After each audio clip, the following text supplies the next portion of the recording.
Nigeria is often hailed as the blueprint for African music success, dominating conversations about afrobeats, global charts, and African cultural exports. As a result, many African countries look at Nigeria enviously as a country that has done something they too could do, and thus they study the biggest Nigerian artists to see what they could copy into their strategy to find similar levels of success. But the real question here is this: is Nigeria's rise in music something other African countries can actually replicate?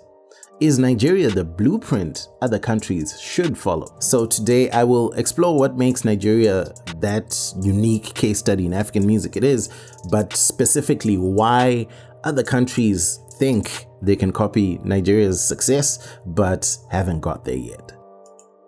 Buckle up, this is the no BS version. Nigeria's dominance in African music is no accident. What we're seeing right now has been 2 or so decades in the making for Afrobeats as a genre, especially as what it is right now. Several factors give the country a clear advantage, starting with its population. With over 200 million people, Nigeria has a massive domestic market that can sustain many of its artists even before they go global. This is something many smaller African countries simply cannot replicate, and there are few countries that can actually do it at that level or better, like South Africa. Another often overlooked factor is Nigeria's diaspora. From London to Toronto to New York, Nigerian communities are vibrant and deeply connected to their roots. There's this cultural pride with Nigerians which is unmistakable. These communities play a significant role in amplifying Nigerian music on a global scale, creating demand for Afrobeats worldwide. I mentioned a lot of these factors and more in the video Why African Countries Cannot Match Nigeria's Music Success. I'm going to link it up there, and this portion of the video from Davido explains the level of support very well. I want to first of all give a shout out to all the Nigerians in the diaspora. Anybody in the world. I knocked this table. I'm probably the first one to knock this table. Everybody in the world has a Nigerian friend. But with my music, personally, it started from like Nigerians even being in the club and telling the DJs like, yo, I want to spend $50,000 today, but play Davido's music when my bottles are coming out. Your support for this platform means a lot, and one way you can do so is by going to my website, mjwemoto.com, which is mjwemoto.com. There's some merch over there, and it's a great way to show your support, or use the Buy Me a Coffee link. Over the years, Nigerians have established themselves in influential roles across the global music ecosystem. From record labels to streaming platforms, festivals, and radio stations, these individuals play pivotal roles in opening doors for Nigerian artists. Many of these individuals come from the Nigerian diaspora or are professionals who pursued education abroad and then transitioned into prominent roles. Like Muyiwa Awuni, who is Thames' manager, went to the UK to study. This network has created an ecosystem where doors are opened for Nigerian artists to access opportunities that might otherwise remain closed. For example, Nigerians at major record labels can influence decisions to sign African talent. Take Empire's Vice President of Strategy and Market Development for Africa and the diaspora, Ezegozi Eze Jr., or Warner Music Africa's Managing Director, Temia Deniji, with their positions. They will likely go to the market they know best to execute their work before branching out elsewhere, and that's Nigeria. Similarly, having Nigerians at platforms like Spotify or Apple Music helps ensure that Afrobeats playlists and global promotional strategies really amplify Nigerian music. This success isn't limited to the music industry. Nigerians have a reputation for excelling wherever they go, with a strong emphasis on education and achievement. So they always break ceilings. These individuals act as bridges between Nigeria and the global market, leveraging their influence to create pathways for artists from their homeland. With Nigerians embedded in global festivals, radio stations, and cultural events, the groundwork for Nigerian music's international success is reinforced by people who understand the culture and champion its artists. This cultural advocacy has become a cornerstone of Nigeria's music dominance. So when we actually peel the layers, it's not a lack of trying on the part of other African countries. Believe me on this one. Take Zimbabwe as a comparison country. The country boasts remarkable talent, particularly behind the scenes. Grammy-winning producer Brian Soko, who co-produced Beyoncé's iconic hit Drunk in Love, hails from Zimbabwe. Similarly, Grammy-nominated producers Dr. Chai and Bantu have worked with global stars like Nicki Minaj, Jason Derulo, Sean Paul, Dua Lipa, Chris Brown, and more. And then there's rapper Charmaine, who's a Zimbabwean based in Toronto, Canada, who won the Juno Award for Rap Single of the Year at the 2022 Juno Awards. Then there's TK Maidza, who has won an MTV Europe Award and is BET nominated as well. There's Shasha, based in South Africa, who is also a BET Award winner. Yet Zimbabwe doesn't have a genre or a sound associated with it like Nigeria does, for example. That alone disqualifies the country from being able to follow the Nigeria blueprint. There's plenty of individual accolades and milestones without much collective movement for the country. In addition, Zimbabwe's music industry doesn't have the numbers, the resources, or market infrastructure to actually replicate what Nigeria has done. Zim lacks a large enough domestic or diaspora audience to sustain its artists or create the kind of cultural impact Nigeria has achieved. But you know what? Taking it back to Nigeria, there's actually more to the story. Nigeria's music industry has also benefited from unconventional funding sources. The country's notorious Yahoo Boys, young, wealthy scammers, internet scammers or whatever, have been instrumental in bankrolling the rise of afrobeats artists back in the day. I don't know about right now, but it's a controversial topic, but one that can't be ignored. Yahoo Boys have been known to invest their illicit earnings into the music sector, financing, artists, shows, music videos, and other promotional activities. This infusion of capital has enabled some musicians to produce high quality content and gain visibility, maybe even the ability to drop like a video every 2 weeks, and you're wondering how the heck are they doing this, stuff like that. And it has also escalated promotional costs, making it challenging for genuine upcoming artists to actually compete with those that are being bankrolled. And the substantial investments from those Yahoo Boys then, raised issues of money laundering within the industry, as these funds are often used to legitimize proceeds from cybercrime. Whatever you may think of that, it has come with numerous benefits for the Nigerian music industry. Interestingly, we see something similar where, some sort of shady club boss or whatever aligns themselves with an artist in South Africa, but then they're using that artist to launder money. There's a whole videos around it on South African YouTube. It's crazy. And interestingly, this mirrors the rise of Coupé-décalé in Ivory Coast many years ago, where internet fraudsters were glorified within the music movement in its early days, where some of the music and the videos of the day were funded by these internet fraudsters because everybody wanted that fast money and what. However, Coupé-décalé didn't achieve the global success that Afrobeats has, even if the movement became a phenomenon in Francophone Africa for a time, and then places like Belgium and France within African clubs. Why wasn't it successful just like the Nigerian equivalent? One reason could be language.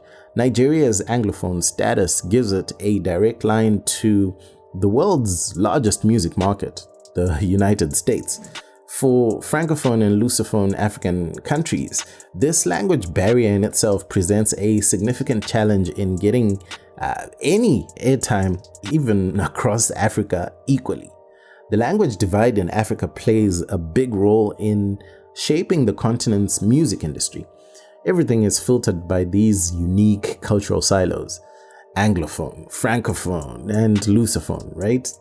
And countries within that often operate in separate sort of cultural boxes with limited collaboration or cross-border influence. For example, artists from Francophone countries that made it, or Francophone African countries that eventually made it in France, like Aya Nakamura and Maitre Gims, are big names in Europe, but struggle to penetrate the Anglophone Africa and US markets where English is king once you cross the borders. Then the same for Lusophone Africa and international markets like Portugal and Brazil. And staying on the Lusophone side of things, Anselmo Ralph, one of Angola's biggest stars, or someone like Matias Damasio, who's also Angolan, they've both enjoyed massive success across Portuguese-speaking nations like Mozambique, Portugal, Brazil, and beyond. With chart-topping hits and a loyal fan base, their influence in Lusophone music circles it's undeniable. Yet in English-speaking African music conversations, such contributions are often overlooked. This isn't unique to Angola. The global music industry is largely dominated by the US, and the US is the world's largest single market for recorded music. The US and Canada together make up 41% of the global recorded music revenues. The top 10 music markets in the world include 4 countries that are predominantly English speaking, and we could even slot in Germany as a 5th, which has plenty of English as a second language speakers within that top 10. And in that top 10, there are only 2 countries representing Lusophone and Francophone communities, which are Brazil and France. Which means African artists from these backgrounds face additional barriers to achieving widespread global recognition, like Nigeria did. While Anselmo Ralph and Matias Damasio thrive in their linguistic and cultural niches, the lack of cross-cultural exchange between the different African linguistic divides limits how such success is perceived on a broader scale. And this really highlights another reason why it's difficult for other African nations to replicate Nigeria's success. Nigeria's dominance isn't just about its music.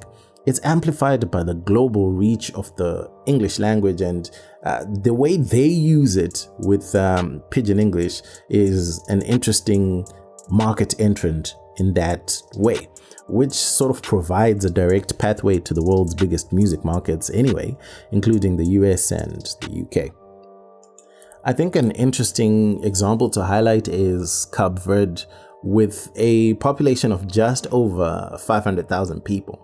The country actually has a significant diaspora relative to its size, which is super interesting in my opinion, particularly in Portugal and the United States. That's where you get a lot of Cape Verdeans.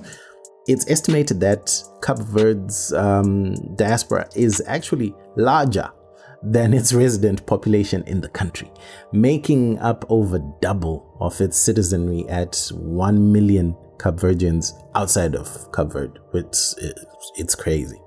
And despite this, Cape Verde's diaspora doesn't have the numerical strength or economic power to rival Nigeria's. So even when they try to, map out that blueprint, it's just going to be difficult.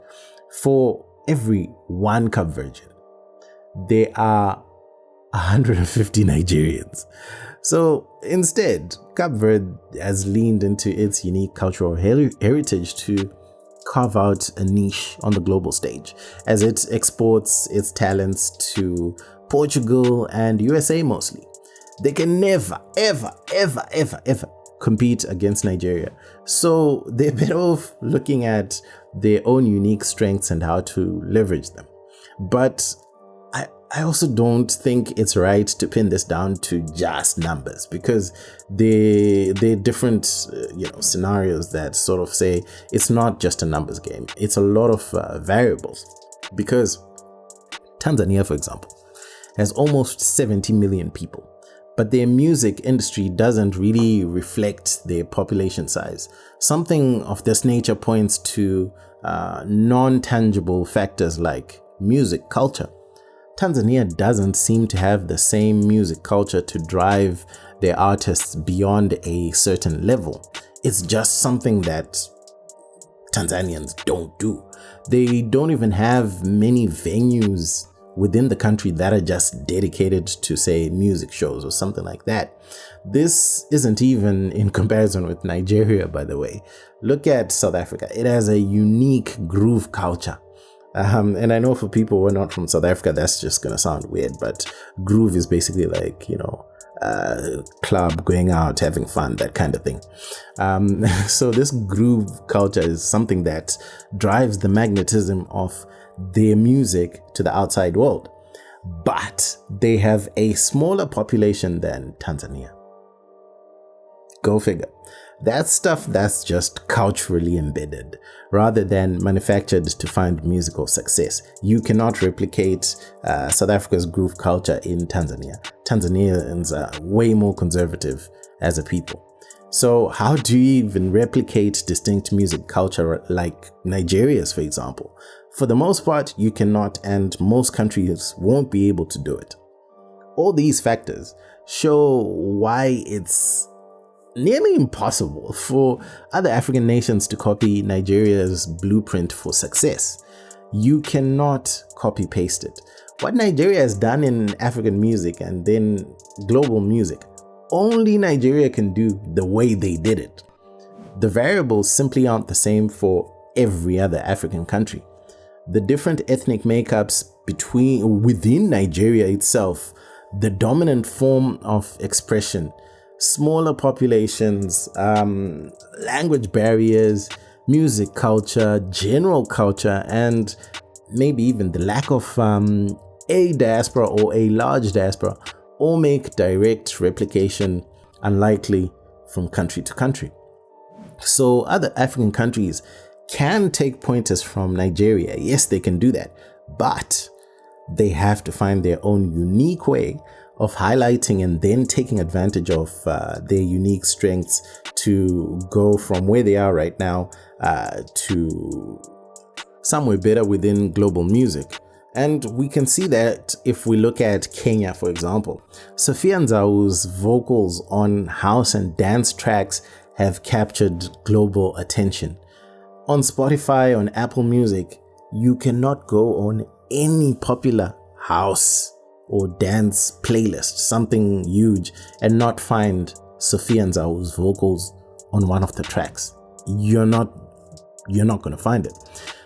This is a perfect example of how a unique sound can position a country for success. What Kenya should be doing right now is finding the next Sofiya Nzau and the next and the next and the next, so that they can actually take advantage of the intrigue with the specific language that she sings in, the specific style of singing that she has, which is something that Kenyans have done for a very long time. It's just taken from the different cultures. And this is a perfect example of how a unique sound can position a country for success. Similarly, Amapiano from South Africa has become a global sensation, not by imitating, but by innovating. African countries should just focus on cultivating revolutionary styles and unique voices and sounds that actually reflect their cultural heritage. Find something you already have within your culture. At the same time, learn more about the business side and how to become more recognized in the rooms that matter. This is something Nigeria has figured out very well and is lacking in most other African, or should I say sub-Saharan African countries.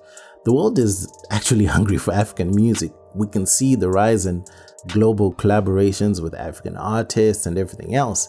And there's enough room for every country to shine if they find the right vehicle to actually deliver their talent. So the question is this: is Nigeria the blueprint for African music success? Yes, but only in the sense that it shows what's possible when the right factors align. For other African nations, the key isn't copying Nigeria. There's no copy-paste here, but it's actually creating their own pathways to global recognition by using Nigeria as a sort of template they can take 1 or 2 or 3 things from to build their own template. So let me know what you think in the comments below. Otherwise, that's it for me. My name is MJ Wemoto, son of Zimbabwe, signing out. Peace. Day and day.